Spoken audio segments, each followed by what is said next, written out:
Udah. Bismillahirrahmanirrahim. Assalamualaikum warahmatullahi wabarakatuh.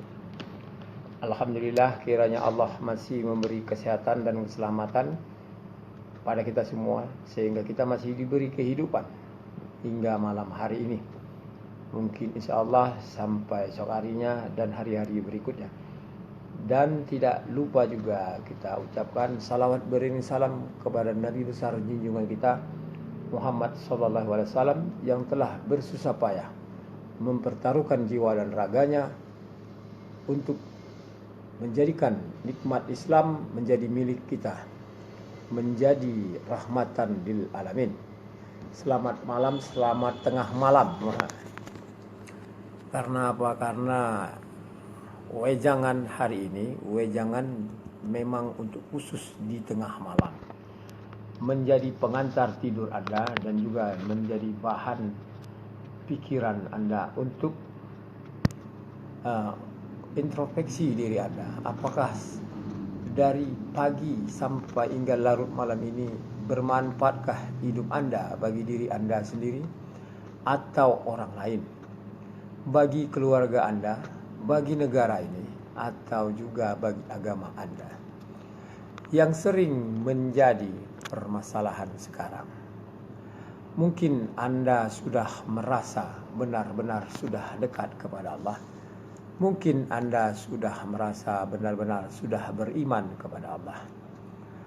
Dengan kata-kata iman, banyak pertanyaan yang timbul. Apakah kita beriman hanya sebatas kata iman, atau benar-benar iman dengan segala potensi iman itu sendiri? Iman banyak yang bisa menyebutkan, dan banyak juga orang yang merasa dirinya beriman. Saya tarik kisah dalam kehidupan yang sering berlaku di dalam kehidupan sehari-hari. Banyak orang yang begitu taat, sholat, puasa, rajin berzikir, bahkan belajar ilmu agama lebih dalam lagi dari orang di sekitarnya.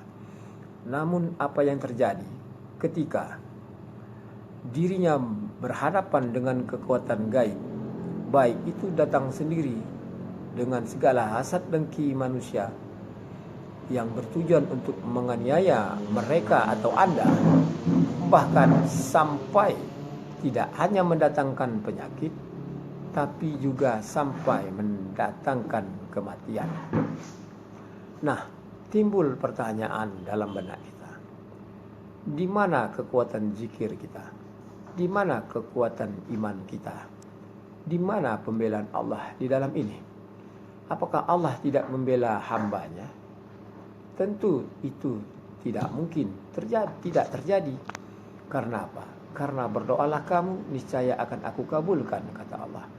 Dan doa-doa orang yang teraniaya, Allah niscaya akan kabulkan.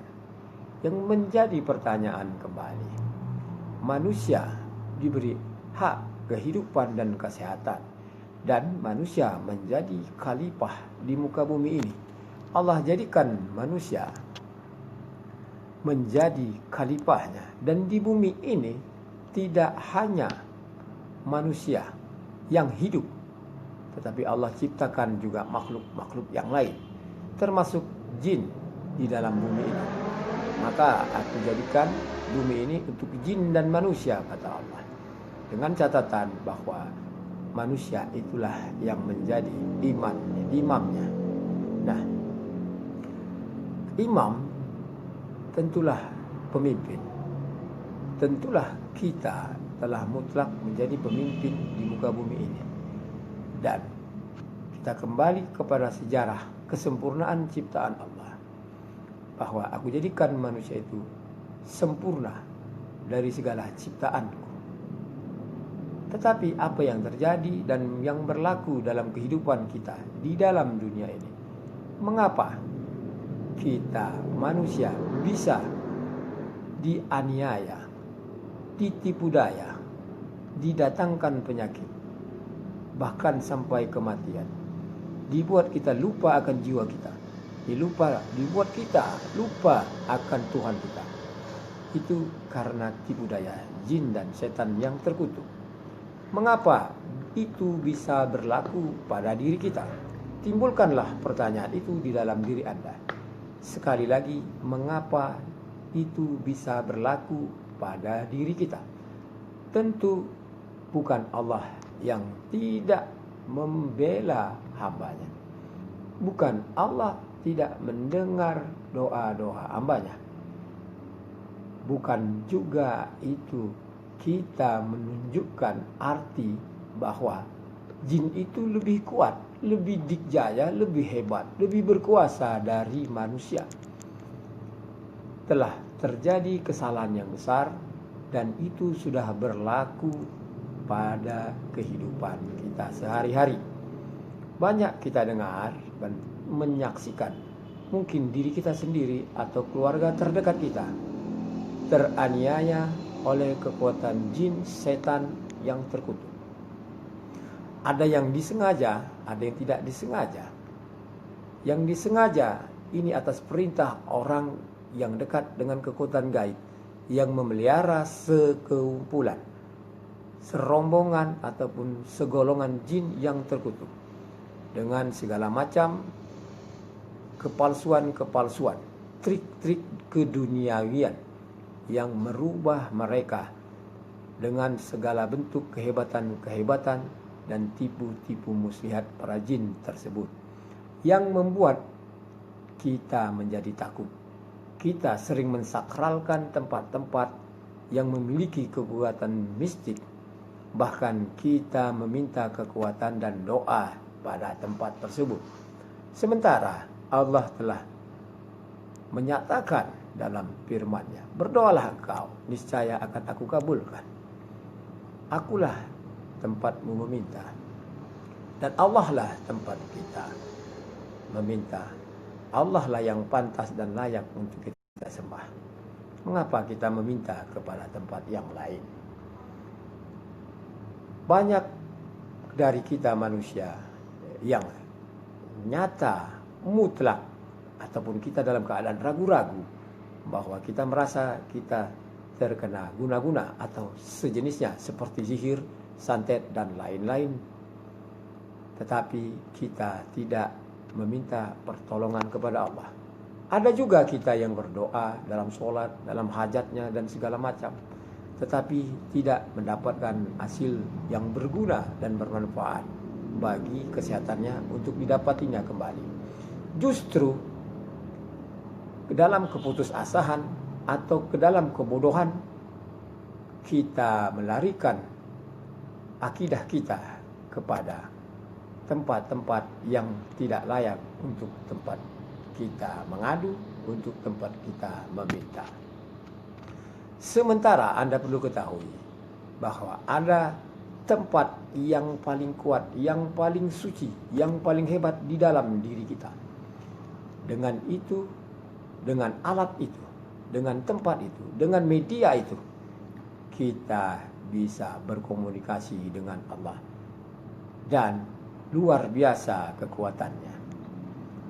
Jangankan satu golongan, satu sosok, sebesar apapun jin itu, setan terkutuk itu menganiaya kita untuk berperang kepada kita, untuk mengambil kesehatan kita, untuk mendatangkan penyakit pada kita, bahkan sampai dengan kematian. Justru itu yang kita tinggalkan, itu yang kita lupakan. Malam ini malam renungan untuk Anda. Ada yang paling kuat, yaitu apa? Iman. Iman itu letaknya di hati setiap manusia.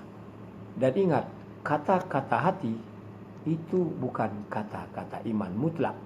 Karena di dalam hati itu ada 5 bersemayam selain iman. Bagi Anda yang sudah banyak mempelajari, mendengar, mengikuti pengajian-pengajian yang mengupas lebih dalam akan diri Anda, tentunya tidak asing lagi kata-kata ini. Tetapi mungkin tingkat pengetahuan Anda belum benar-benar sampai kepada yang betul-betul mencapai keimanan. Atau dengan bahasa yang lain, ada juga yang menggunakan dengan kata-kata diri sendiri, diri sejati, kaji diri, diri yang sebenarnya diri, atau banyak sebutan-sebutan yang mungkin pernah Anda dengar. Bahkan tingkat untuk mencapai ketuhanan sampai dengan istilah-istilah yang bermacam dan beraneka ragam. Yang jelas, saya menuntun dan mengajarkan tidak begitu membuat Anda menjadi rumit untuk lebih mendekatkan diri kepada Allah. Sederhana sekali. Saya mengajarkan untuk Anda benar-benar beriman. Dan kekuatan iman di dalam diri Anda mampu mengalahkan kekuatan gaib sebesar apapun, sebanyak apapun. Tidak hanya Anda dalam terjaga, Anda dalam tidur sekalipun, kekuatan jin, setan, roh-roh jahat, dan segala ilmu kesaktian manusia yang ingin mendatangkan penyakit bagi diri Anda, dalam keadaan tidur pun Anda tidak akan bisa tergoda, karena Anda benar-benar beriman. Oke, saudara-saudara sekalian yang dirahmatin Allah, untuk pertemuan yang pertama ini, belajar mengenal iman bersama saya, Pak Yong Sikumbang, saya akhiri dulu dan saya akan lanjutkan pada pertemuan yang selanjutnya. Wabillahi taufiq wal hidayah. Assalamualaikum warahmatullahi wabarakatuh.